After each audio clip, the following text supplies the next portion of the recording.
Good afternoon, everyone.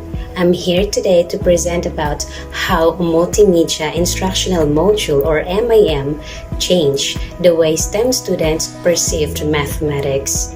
But first, let me and my team thank you for your willingness to be our reactors and your flexibility with the time. Our respect goes to you, Madam and Sirs. As you can see on the screen, our project is entitled a Multimedia Instructional Module, though this project will not be made available without the following persons: Miss Lizelle V. Tulaylay, Miss Mary Marti Arellano, Mrs. Mariki M. Conde, and yours truly, Mrs. Arlene B. Mias, with Dr. Antonio B. Rocha, Principal for our head. I just wanted to give you a little background about MIM. The Multimedia Instructional Module was developed way back December 3, 2018. What I hope we will show you is that we have been doing a substantial amount of work over the last 2 years and 8 months or so to improve further the MIM. This is a continuous and unceasing project. It all started with this fact. Calculus is considered to be one of the difficult subjects taken by science, technology, engineering, and mathematics students that even the head proponent encountered this situation wherein 58 out of 196 students failed in pre-calculus midterm examination school year 2017-2018, and 42 of these students failed in their finals as well. It was then when the project owner realized that maybe, no, not maybe, there was and there is something lacking about the teaching and learning process as a whole. So the existence of MIM. Multimedia Instructional Module was developed and used as teaching instructional material which aimed to: number 1, provide a learning material which caters the 21st century skills to grade 11 STEM students of Muntinlupa National High School, Maine. Also, number 2, decrease the failure rate in calculus subject, and number 3, help achieve the school's goal of decreasing the STEM dropout rate every school year. Now, what's inside of the MIM? The MIM is composed of 5 pre-calculus lessons, namely Introduction to Analytic Geometry, and we do have the conic sections, the circle, the parabola, the ellipse, and the hyperbola. Each lesson has 3 parts. The first part is the copy of notes critically chosen by the head proponents from different books and references. The second part is the worksheet or activities about the lesson, and the third part is the list of locations of videos, list of locations of audios, of graphics, of PowerPoint presentations used as a multimedia materials.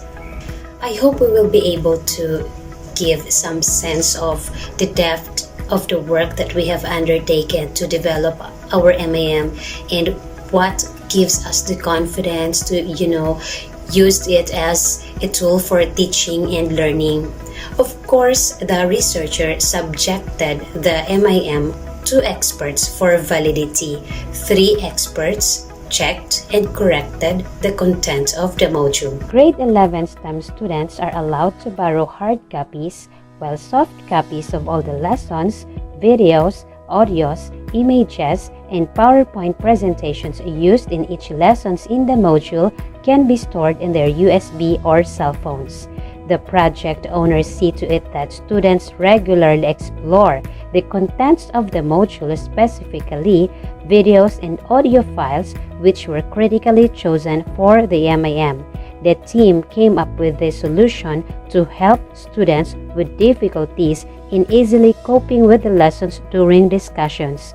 Students with problems in absenteeism and tardiness due to acceptable reasons can go back to the video presentations of the lessons they missed.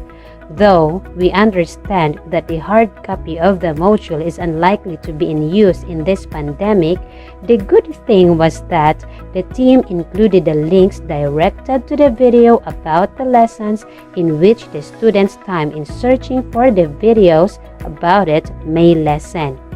Time is very necessary in researching, especially if we have no Wi-Fi at home. So through these links, which can be seen in the module, we may be able to save students time.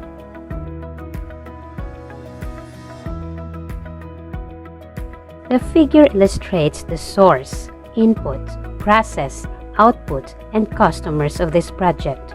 It shows how this project of utilizing the multimedia instructional module started from the source down to its customers.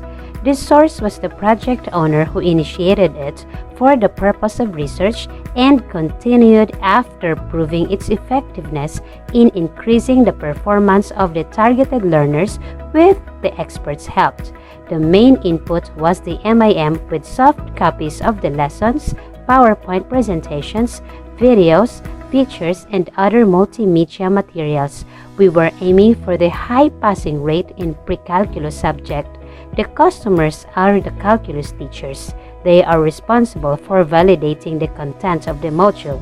Math head teachers, STEM students, the team's priority, parents, and curriculum designers. How much budget allotted? When talk about the soft copy of the MIM, it's for free. All they need is their USB/OTG. After proving that MIM is valid and reliable material through the conduct of research in January 2019 and series of checking among mathematics experts, including the head of the mathematics department, the material were reutilized for grade 11 STEM students for the academic year 2019-2020. Soft copies were also provided via USB or cell phone storage. Because of pandemic, soft copies were only made available for the learners who enrolled in the school year 2020-2021. This means that the beneficiaries were provided with a learning material which caters the 21st century skills, and therefore, Objective 1 was fully achieved for the 2 consecutive school years. Using the official record of the head proponent, failure rate in calculus decreased by 61% during the first semester of the school year 2019-2020, then by 51% during the first semester of the school year 2020-2021. Data revealed that Objective 2 was also fully accomplished. Objective 3 was not achieved because grade 11 STEM dropout rate increased by approximately 28% during the school year 2020-2021, but there was a dramatic decrease during the school year 2019-2020, which will result to full accomplishment of the Objective 3. Certainly, the dropout rate in this school year increased. However, we have to consider also other extraneous factors that is really beyond our capacity to hold. What hinder the students' understanding in learning mathematics? Actually, there's a lot. If we are to dig deeper about their capacity to understand lessons in mathematics, we'll end up with an infinite list of reasons. But to sum it up, since this project is more concerned with the failure rates in the subject and the STEM dropout rate, some of the students were interviewed and were asked about the reasons why they even failed in their quizzes or SEEDworks. And here's the following. Difficulty to learn in a short period of time. Who says it's enough to learn calculus in 2 hours? Time pressure and undesirable schedule. This is very understandable. A lot of us way back then, even now, find it hard to listen to teachers between 1 to 2 p.m. Next reason, lack of instructional materials that can be browsed repeatedly. The very reason why MIM existed. Tardiness, absences, Some has valid reasons, others just don't. School activities, this is long integrated in our system. It's not in our hand to cancel school activities. Another reason, difficulty to understand graphical problems, laziness, and lack of understanding of the basic concepts in mathematics. And for the last part, this is also important, traditional and not interactive teaching instruction. Those are just some of the reasons that hinder their interests in learning pre-calculus, and I think in other subject areas as well. Helping students with mathematics learning difficulties and those with problems on absenteeism entails commitment and dedication. Providing remedial classes for them is insufficient to develop the skills needed for a math-related course. With the help of multimedia instructional module, we may be able to, as what Andres and Brink in 2013 said, and I quote, "Modern multimedia in combination with social media and open educational resources contribute to quality education more accessible for all." So for this, we propose that MIM project shall be sustained and supported. School principal shall also maintain its presence or inclusion in the school improvement plan and annual improvement plan. Focal person and coordinators shall also support all other related activities. Example, utilization of television and speakers inside the classroom to attain its objectives every school year. Incoming grade 11 STEM students shall also be provided with USB/OTG for storing the MIM soft copies. Evaluation and monitoring shall also be undertaken every end of the first semester of the school year to easily determine the increase or decrease of failure rate in the pre-calculus.